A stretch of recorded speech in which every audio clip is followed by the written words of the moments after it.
Section 2.2, homework question number 8. We want to find the volume of solid formed by rotating the region enclosed by y equals e to the 5x, then plus 1, y equals 0, x equals 0, and x equals 0.2 about the y-axis. So, in order to solve the problem, we need to draw the picture to understand it.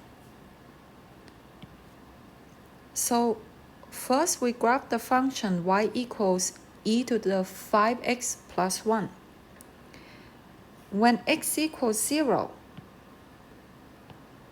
y will equals e to the 0 power plus 1.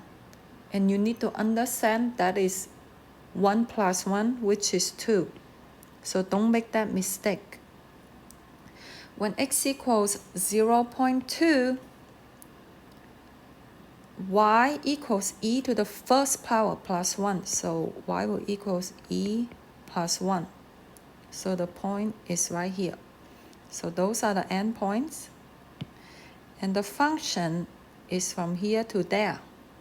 And it's bounded by x equals 0,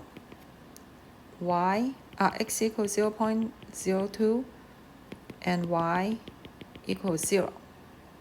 So it's this region, and we rotate it about the y-axis.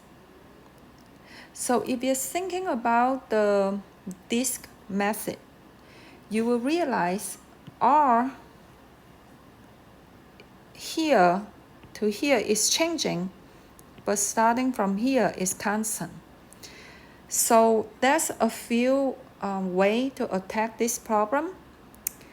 When R, the radius is constant, you have to separate that case, okay? So this region, R is constant, you calculate it separately from this region. But an easier way to think about it, so I can set up both, but an easier way to set it up is if you take the whole thing, if you consider the entire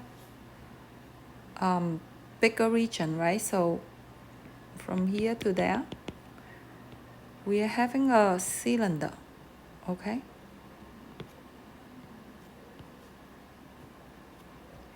And the axis of revolution is right here. That's a y-axis. So we have a cylinder with R 0.2. That's how long x is. But then what is the height?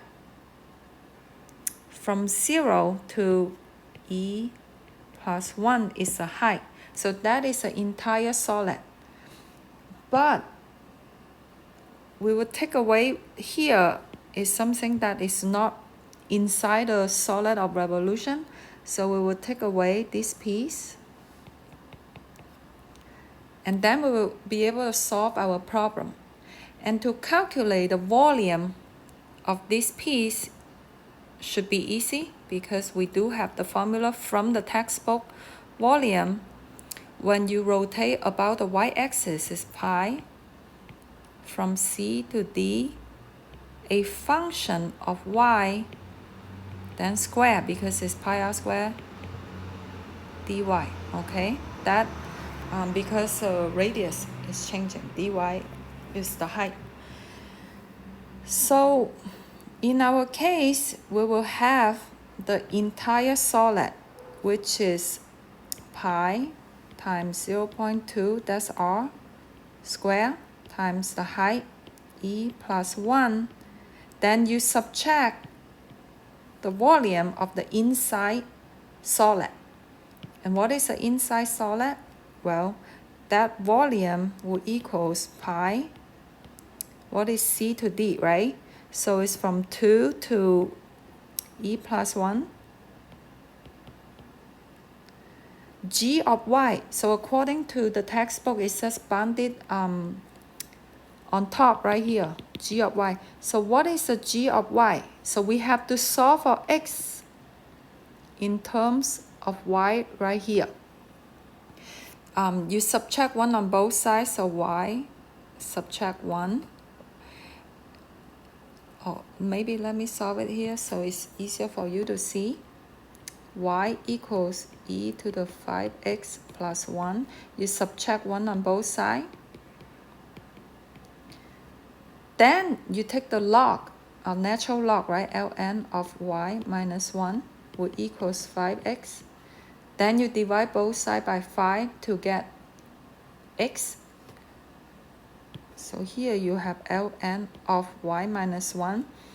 Dividing by 5 is the same as multiplying by 0.2. Okay, you square that because that's our g of y. Then you do dy. Now the problem here is that this integral, okay, even after we simplify it and we do the maybe a u substitution, right? So we factor out the 0.2 square. Factor out the constant is 0.04 pi. Okay, the integral from 2 to e plus 1 ln of y minus 1 times dy. You can use a u sub to make it real easier, right? U equals y minus 1, so du will equals dy.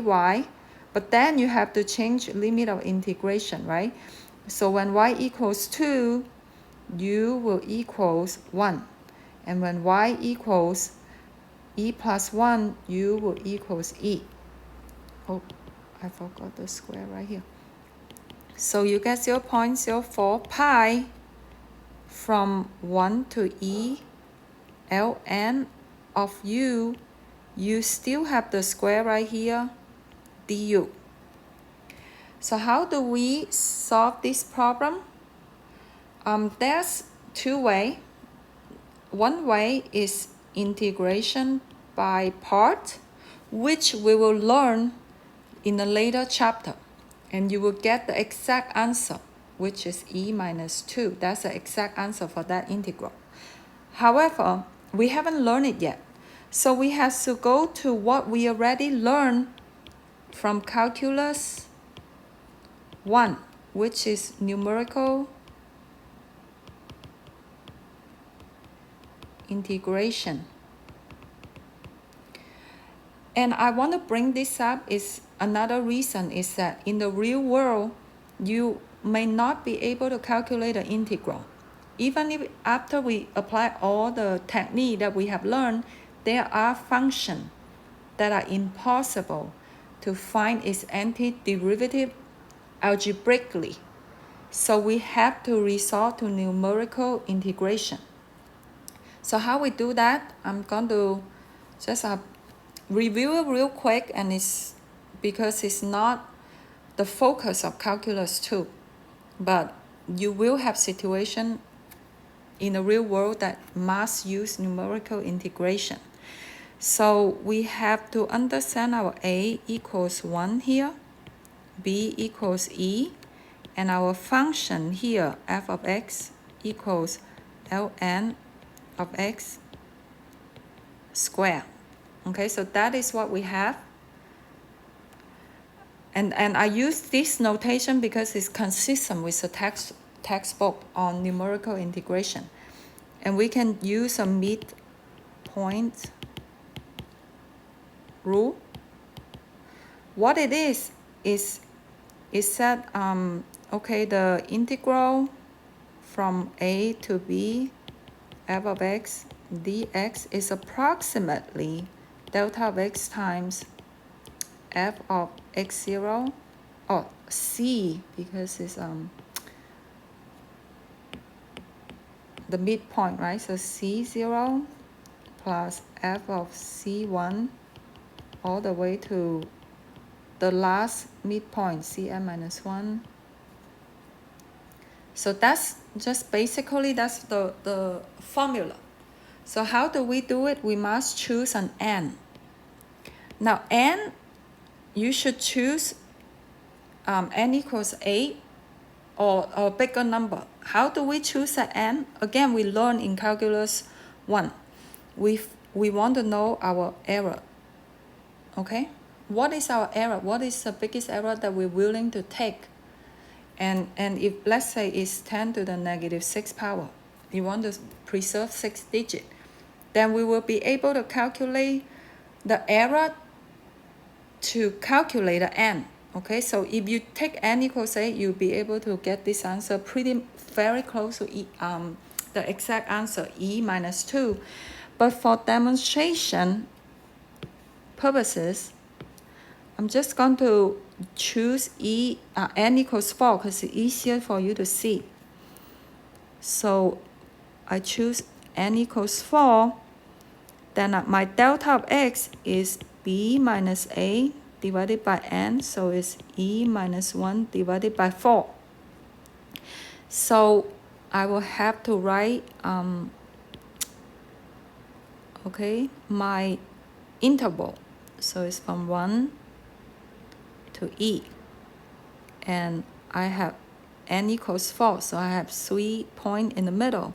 So this is just 1 plus e minus 1 over 4, and that one is 1 plus e minus 1 over 2, and this one is 1 plus e minus 1 over 4 times 3. And then we just plug everything back into the formula. So what it's going to tell us is that the integral, the volume, is approximately equals 0.04 pi times what we are about to approximate with the integral. So delta of x is e minus 1 over 4 times my function, right? So you evaluate that at the midpoint, ln of 1 plus e minus 1 over 4, and you can use a calculator to get that value, divided by 2, and that's my midpoint. Okay, so that is my C1 or C0 right here. But then you have to write the expression, right? C0, so plug in C0, so it's x minus 1. Okay, you take the log of it, and then you square. And then you add the next one, and so on. Okay, you add all together, it has to have 4 of it. And you will get pretty close to the correct answer, okay? Right here, if you only plug in 4 endpoints, you get approximately 0.71 and some decimal at the end, which is, considering n equals 4, is pretty close to e minus 2. So this is the midpoint rule that you can use to calculate or approximate this integral numerically. And I will also put the link to a midpoint rule step-by-step calculator. So you can just enter different value of n to see what the approximation is going to look like. But if we go back to our main problem, okay? So go back to our main problem. We set up the integral right here. And we should get is equal to 0.04 pi. And you use the numerical or the midpoint rule approximation, which is 0.71, I think 28 or something. But then you just subtract